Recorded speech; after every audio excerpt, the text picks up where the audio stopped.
एक छोटे से कस्बे में आरव नाम का लड़का रहता था। उम्र बस 20 से 21 साल। पर दिल में एक ही बात, मेरे साथ ही क्यों ऐसा होता है। ना अच्छी नौकरी, ना बड़ा घर, ना महंगी चीजें। वो अक्सर आसमान की तरफ देखकर कहता, भगवान, मेरी जिंदगी की कोई कीमत ही नहीं है। एक दिन की घटना, एक सुबह उसके दादाजी गांव से मिलने आए। उन्होंने देखा कि आरव हर बात पर परेशान, चिड़चिड़ा और उदास है। दादाजी ने मुस्कुराकर पूछा, क्या हुआ बेटा, इतना उदास क्यों है। आरव फट पड़ा, मेरे दोस्तों के पास पैसे हैं, बाइक है, सोशल मीडिया पर नाम है। मेरे पास क्या है। मेरी जिंदगी की कोई वैल्यू ही नहीं है दादाजी। दादाजी कुछ देर चुप रहे, फिर उठकर अपना पुराना छोटा सा ट्रंक खोला। उसमें से एक बहुत पुरानी घड़ी निकाली। चमक तो मिट चुकी थी, पर घड़ी बहुत कीमती लग रही थी। उन्होंने घड़ी आरव के हाथ में देते हुए कहा, इसे लेकर बाजार जाओ और दुकानदार से पूछो, क्या दाम दोगे। आरव घड़ी लेकर गया। पहले घड़ी की दुकान पर गया।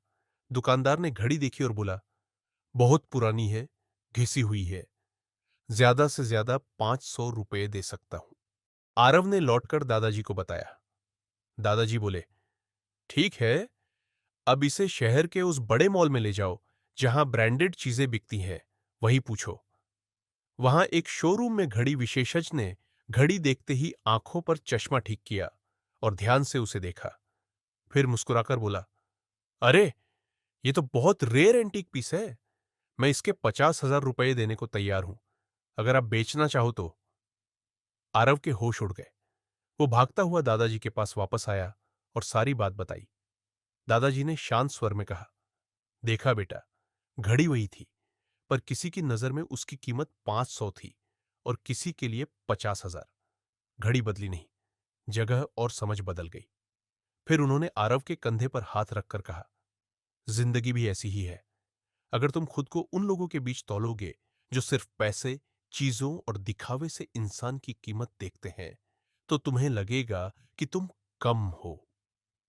लेकिन जब तुम खुद को सही जगह, सही लोगों के बीच रखोगे, जहां इंसान की कीमत उसके स्वभाव, मेहनत और ईमानदारी से तय होती है, वहां तुम्हारी असली वैल्यू समझ में आएगी।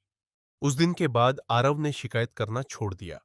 उसने तय किया कि वो रोज कुछ ना कुछ नया सीखेगा, किसी को फ्री में पढ़ाएगा, एडिटिंग सीखेगा, छोटे छोटे काम करेगा, पर अपना समय बेकार तुलना में बर्बाद नहीं करेगा। कुछ महीनों बाद उसके छोटे छोटे काम से ही लोग उसकी इज्जत करने लगे। उसके अंदर कॉन्फिडेंस आया और वही आरव जो खुद को बेकार समझता था, अब दूसरों को मोटिवेट करने लगा। कहानी की सीख, अपनी कीमत उनसे मत पूछो जो सिर्फ तुम्हारी जेब देखते हैं। अपनी कीमत वहां समझो जहां लोग तुम्हारा दिल, मेहनत और इरादे देखते हैं। जिंदगी की कीमत बहुत बड़ी है, बस हमें खुद को सही जगह और सही नजर से देखना सीखना है।